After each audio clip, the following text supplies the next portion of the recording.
Notes on Apostrophes Grade 6. Definition. An apostrophe is a punctuation mark used in two main ways. 1. To show contraction, missing letters. 2. To show possession ownership, something belongs to someone or something. 1. Apostrophes in contractions. An apostrophe shows where letters are left out. Examples. Do not, don't. I am, I'm. They are, there. Cannot, can't. Never use apostrophes to make plurals.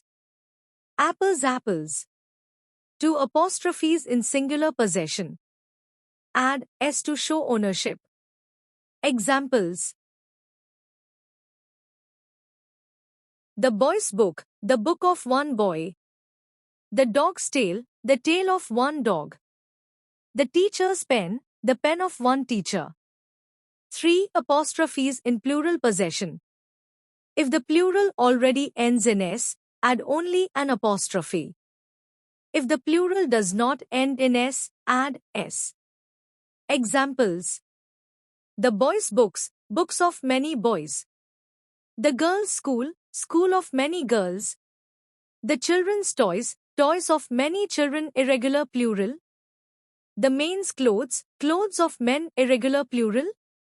4. Apostrophes with its versus its. Its is equal to contraction of it is, it has. Its is equal to shows ownership, belonging to it. Examples. It's raining. It is raining. The cat licked its paw. The paw of the cat.